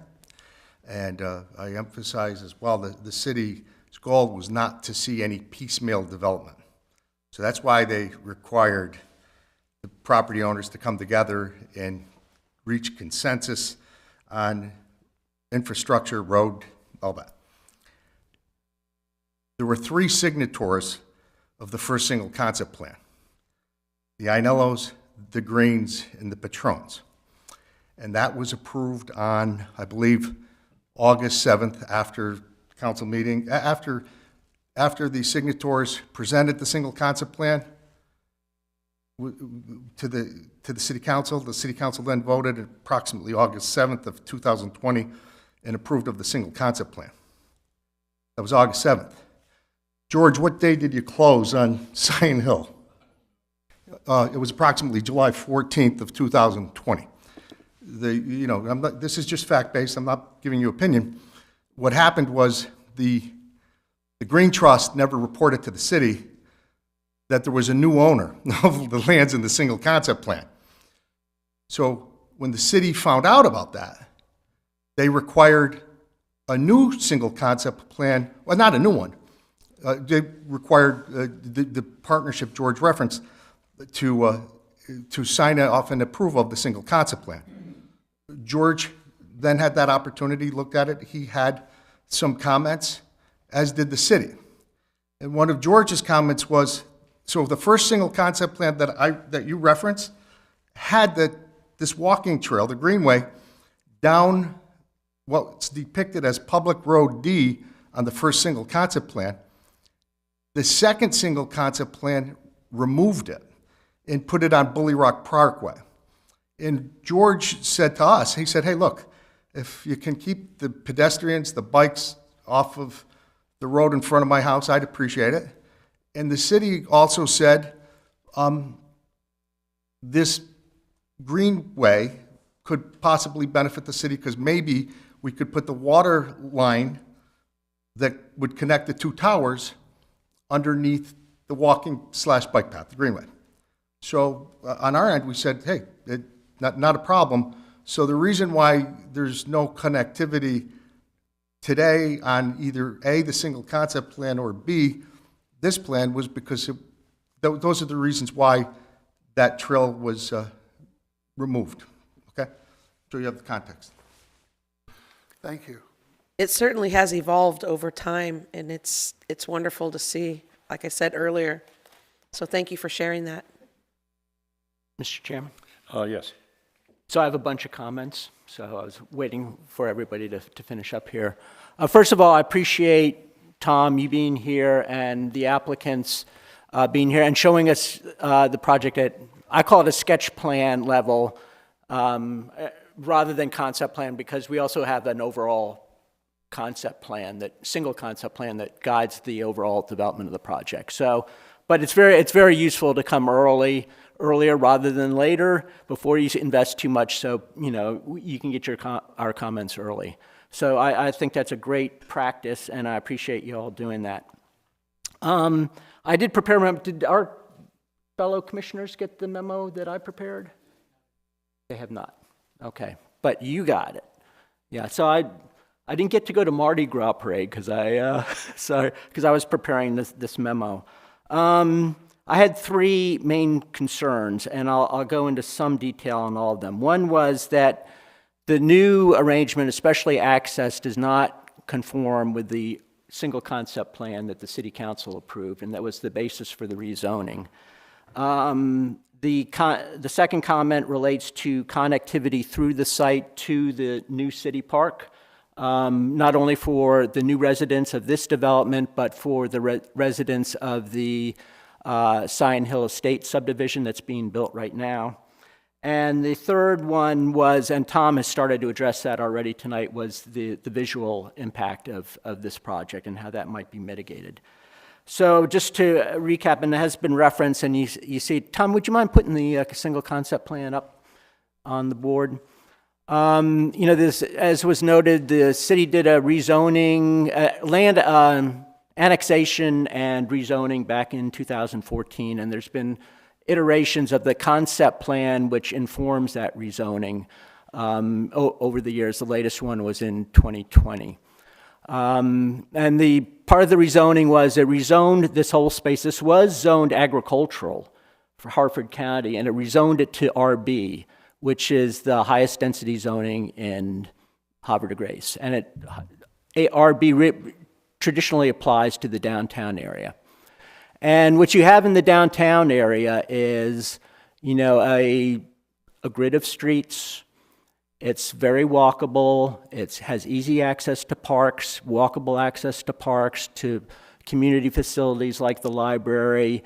It has, parking generally along lanes behind the houses. So there's front porches along the main streets and lawns, and that's what they call new urbanism. And that's kind of Havre de Grace is a model for this new planning initiative for new urbanism. Instead of cul-de-sacs, let's bring back, the old-timey feel. And that's what was recommended by the planning department as part of this concept plan. Do new urbanism concepts, front porches, access, all that. So the concept plan, though, itself, really, in return for this very high-density zoning, which created huge value for these properties, by the way, the concept plan really had very few requirements. One was 25% of the total acreage there was to be set aside as open space.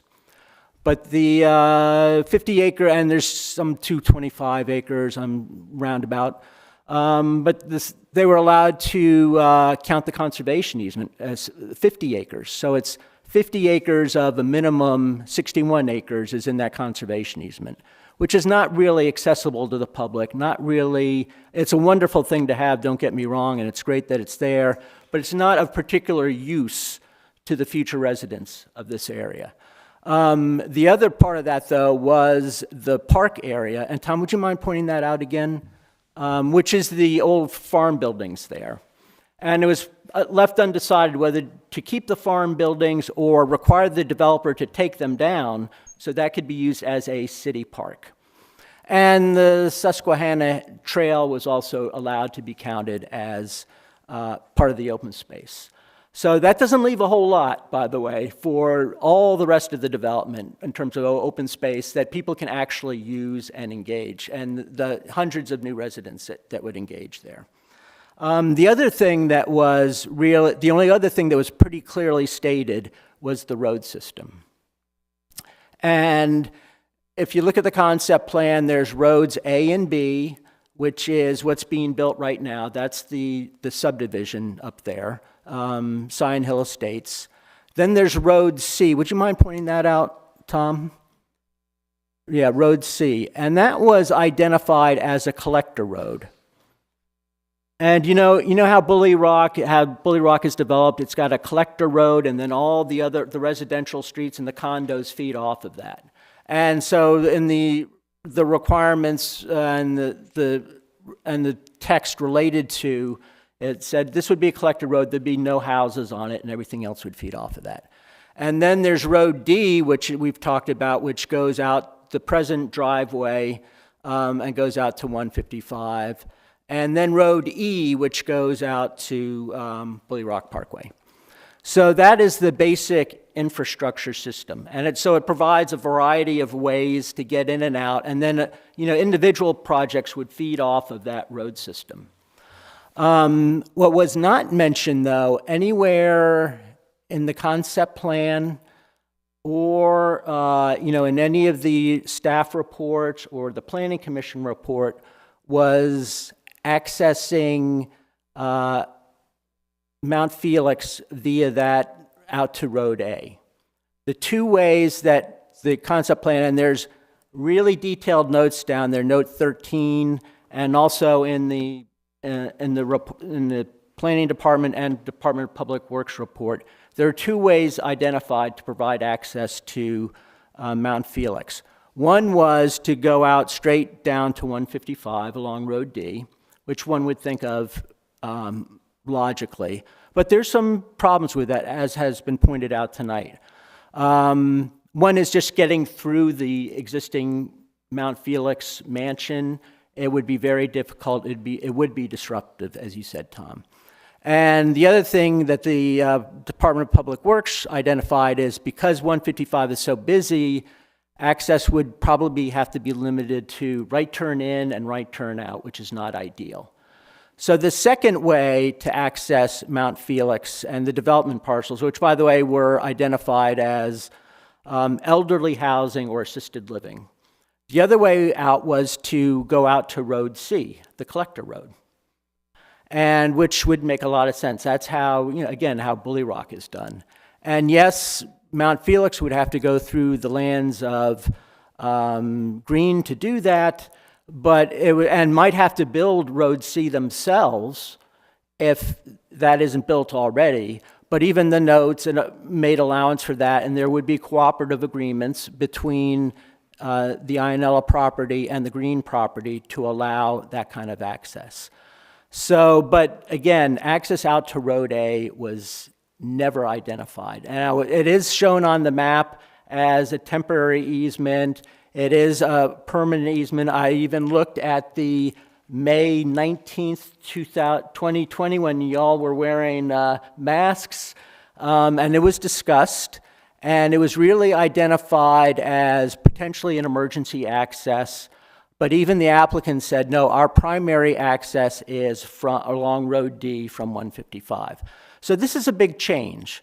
This now, instead of putting Mount Felix out to a broader road system, it's now putting all that traffic back into roads A and B and potentially through Scenic Manor, which was not contemplated. So now you're putting residential, you're putting 144 more units onto those residential streets, which again was not contemplated. So, and that's a material, to me, that's a material change alone in this application. And by the way, if you look at the preliminary plans for the legacies, which are also on our website, and thank you, Eric and Tim, for posting those, they basically abandon Road C altogether. It becomes a cul-de-sac that comes up to the park, and there's no connection through. So that's a big change too. So the notes themselves on the concept plan say any material changes really have to go back to the city council for approval. And so I think that is a material change. And then with that, I'm going to ask you, Tom, a couple of technical questions regarding the road access itself. What design... I apologize, Tom. Before you proceed to that point, I'm sorry. Yeah, just recording. Yeah, I want to be very respectful. I appreciate your organization, Mr. Place. I would like to have an opportunity to respectfully address that point before you move on, because it's critical. Mr. Place, where you stand on an issue, right, is a function of where you sit. Okay, I appreciate the diligence that you've put into it. I also have some diligence in this. And under, call it threat of perjury, okay? Under threat of perjury, I swear before this body that on May 19th of 2020, Peter Ionella testified, and I stated before the city council, and it's on video, my last sentence at approximately 1 hour and 12 seconds, I believe, or 12 minutes, was that this temporary, what's listed as a temporary easement, it's also permanent, the purpose was for a permanent road for the community on the lower 10 acres to access Road A. Now, there's something else that Mr. Place may not be aware of respectfully, and it's important. Prior to the generation of this concept plan, there was another concept plan that we had worked on with the other signatories, the two other signatories. And that concept plan depicted a site plan of the buildings that is virtually identical, a close facsimile to what Tom has presented tonight. And we were told by the then Director of Planning of the city, Mr. Shane Grimm, that we should remove the detail. And we were asked to remove the detail also by the other signator of the concept plan, Mr. Green and Mr. Sample. And they explained to us, look, you're looking to develop 15 acres. It's easy for you to put detail on what you want to do. We got 220 acres. You're going to mess us up. You're going to hold it back, and we're not going to ever approve of a concept plan where you've got detail and we don't. And that's in the city files. So, in summary, here's what happened. The temporary easement, or this says access easement. It does. That's what it says. And it has two other conditions here that state that the INLOs reserve the right to access their private easement. We're an enclave. You just heard testimony from Mr. George Johnson, respectfully, that he doesn't want to see a lot of traffic over that. If we ask Mr. Johnson who owns the land between my property and Route 155, he'll swear before this body that he does, and he's right. But I have a 50-foot, my wife and I have a 50-foot easement to 155 that allows us to put pipes in and appurtenances in. We can, if the INLOs wanted to submit a plan to develop Road D into a significant road and have traffic going back and forth between Mount Felix and Route 155, we have the right to do that under the concept plan that was signed by the four signatories. That's not what we did. What we did was we pursued the other road that we testified was going to be a permanent road access, but we required an easement. You know why? Because we didn't own the land between our 10 acres and Public Road A. The Green family owned that land. So what was required? The Greens, in order to obtain our consent to sign the concept plan, were obligated to deliver to us a road easement that prescribed it would be temporary and then converted into permanent. Now, why? The agreement, and it's contemplated in here under note, I think the last note in the, we were concerned that something could hold up the green development. We had a contract with the developer to move our property forward, and we wanted the opportunity to move our project forward before the Greens if they were delayed, and have the option to connect to city services, road, water, and sewer, if the site that Mr. Subject is developing was delayed. So what was that? So what happened? On January 5th of 2021, the owners of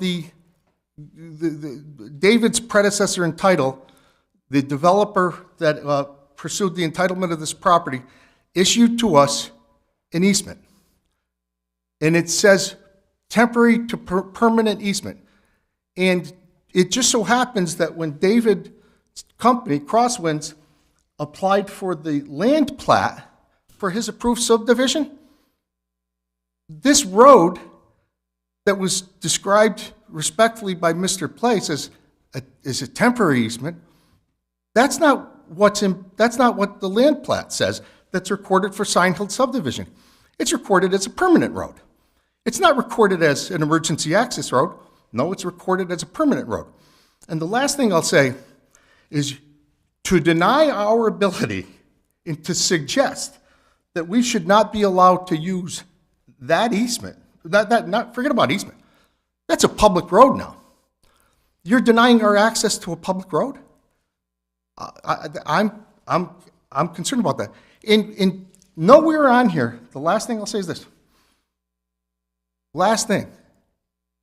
There's no note on here that says the owners of the green property have to use Road A, have to use Road B, have to use Road C.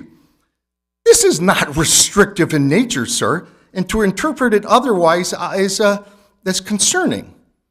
What we specifically did was to protect and preserve our right to an easement to Route 155. And the connectivity issue of Mr. Sobzak's subdivision, he's the owner of those, he's the owner of the subdivision. He's developing both properties. He certainly doesn't have a concern with that. And finally, the staff report says another thing. And it says, all traffic, it is desirable that all traffic be routed to Bully Rock Parkway. Well, we wanted to comply with that. So how are we doing that? Through the road that connects our lower 10 acres that is being developed by Mr. Sobzak to the other 40 acres that he's developing, and it's a permanent road. Tom, on the subject of that land plat that's recorded, is there anywhere in the land plat that says that that this road is temporary and for emergency use only?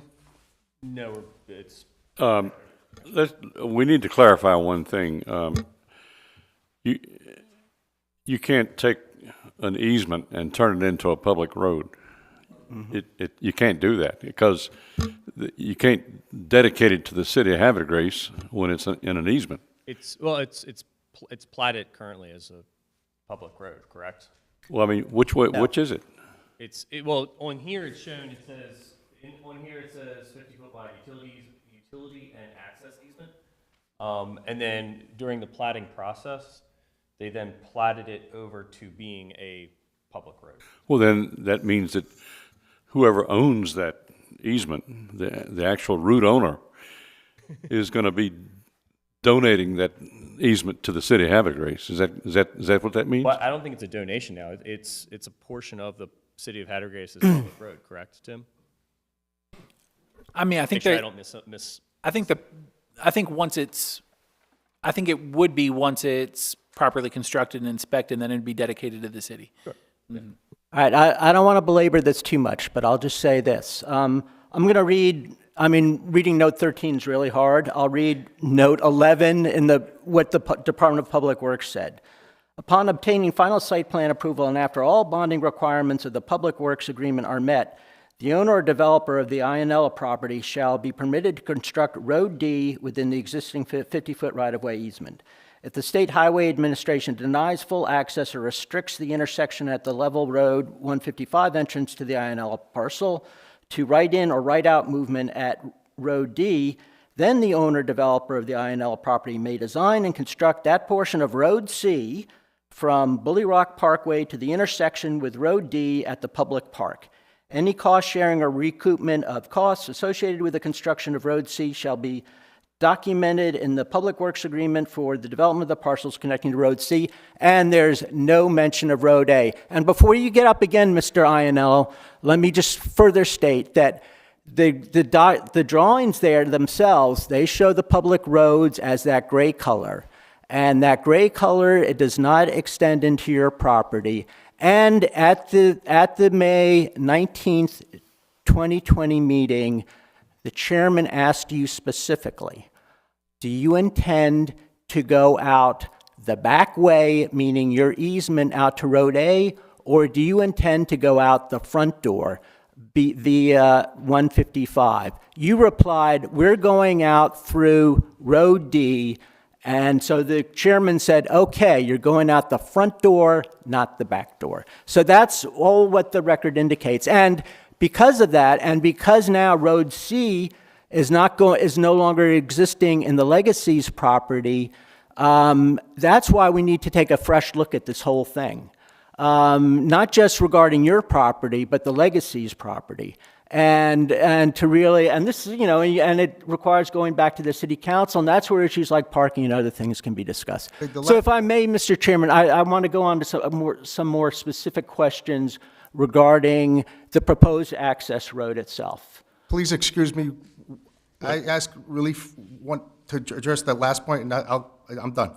This is, and again, very respectfully, and I appreciate what you're saying. You cannot look at this as 2D.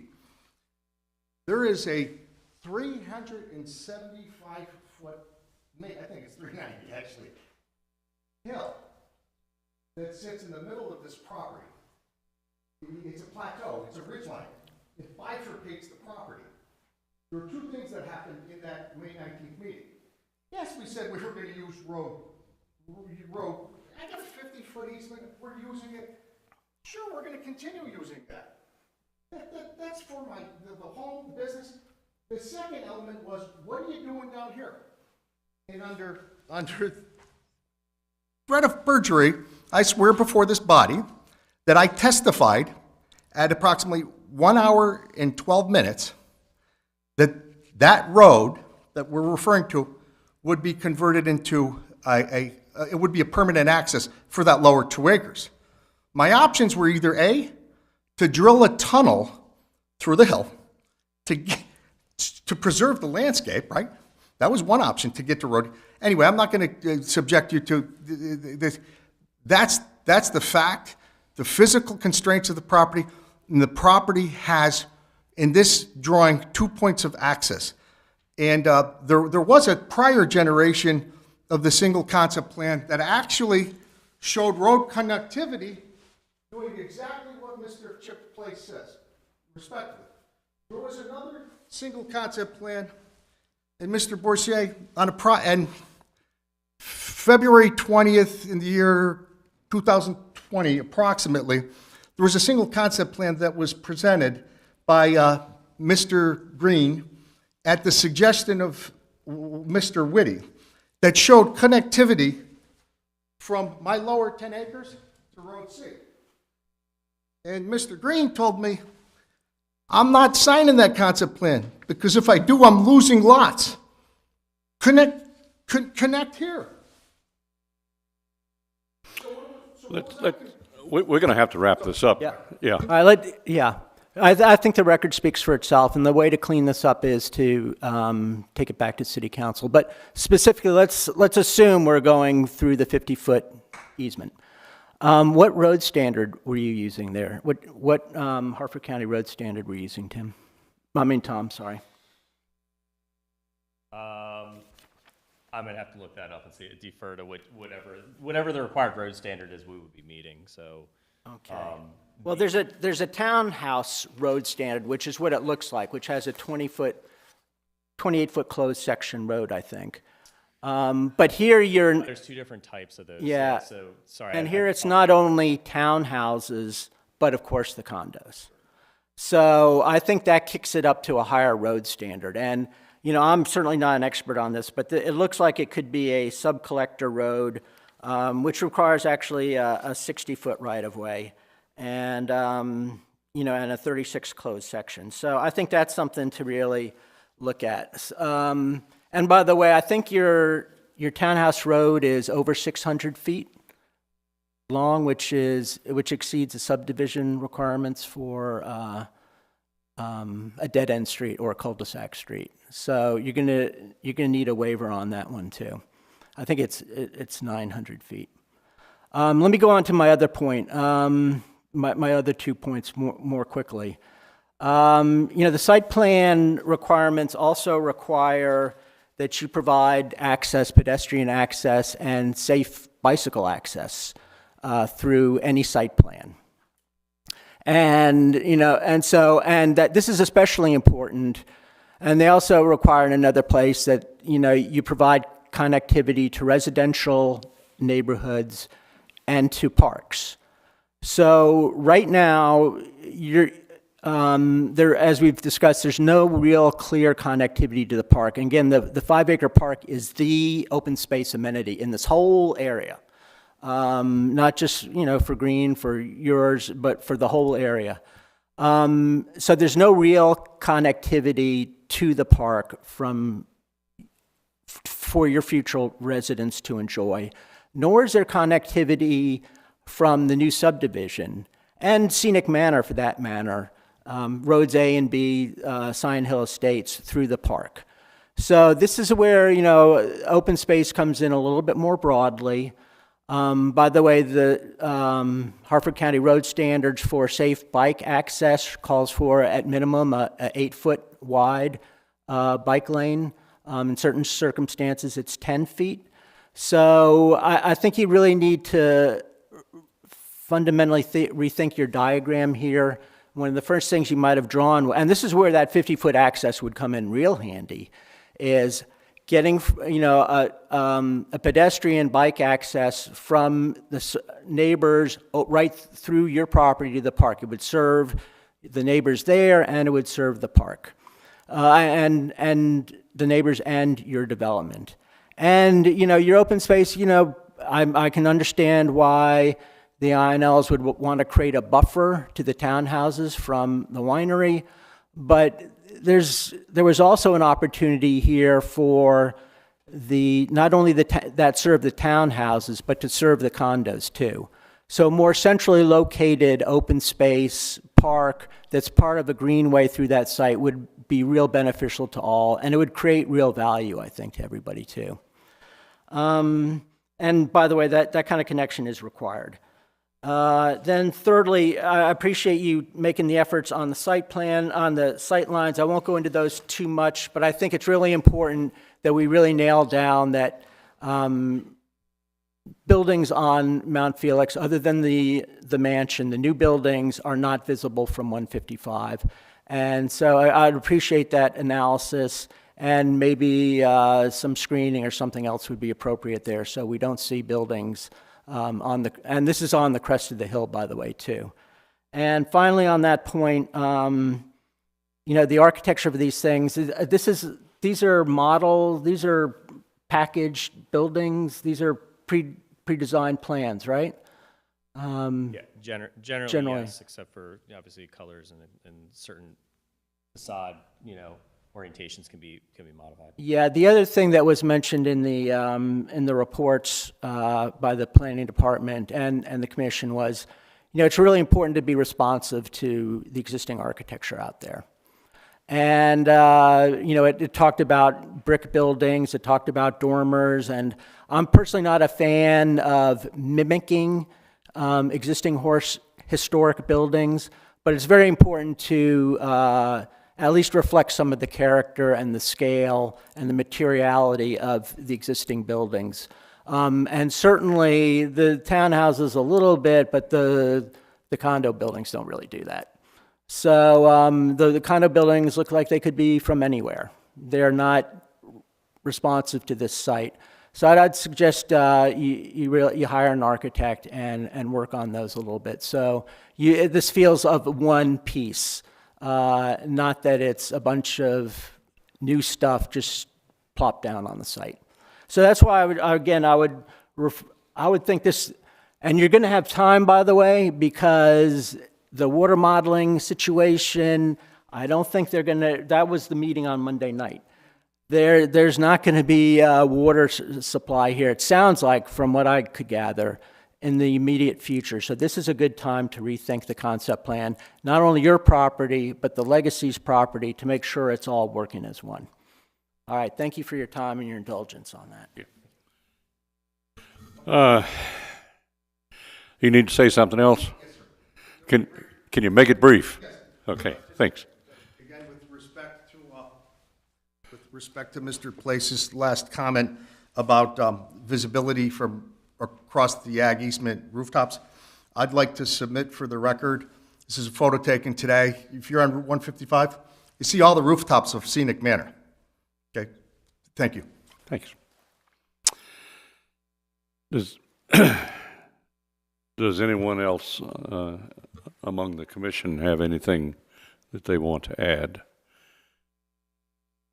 Okay. Does the department have anything that it would like to say in response to things that have been offered? There were just a lot of comments today. Some of them are, I think, legal comments that need to be looked at by the administration and city attorney of whether there is a substantial change here. I'll make sure that we do the follow-up and get a memo out to everybody about what the results of those were, the results of those conversations. Has Mr. Place provided you with the information ahead of time, ahead of this meeting, that he's brought forth tonight, or? Yes. So you've had a chance to think about it and see it? No, we didn't look at it because we thought it was best that, I mean, we looked at it, Yeah. and we provided it to the applicant. Okay. But we didn't want to read into it prior to him making it part of Right. his testimony as part of this project. Yeah, because apparently a lot of what he was offering are things where we don't seem to be complying with various requirements, and I just want to be sure that you guys are on top of that. Yeah, I mean, some of those things some of the comments that Chip had, I think were also in staff comments. Some of the things I think require a legal interpretation that's probably a bit beyond this body and our department. I just want to cover that with you. I appreciate that. All right. Is there anyone here from the public or in the audience that has a comment or wants to add anything to this or ask a question? Yes, sir. If you'd come up and give us your For patience. name and address. I was just going to keep my mouth shut, but I'll take 2.5 minutes. Don Mulligan, 744 Monarchos, representing the residents of the paddocks. We've followed the evolution of this plan over the last few years, and we all chuckled to see that there was going to be connectivity to our existing pathways. We don't have any pathways, we don't have any sidewalks, and we don't want any. And we saw the note about the Greenway path at one point coming through our neighborhood. We don't have any, we're two dead-end streets. So we don't have any public access out the back unless you're going to take somebody's property to connect to the woods.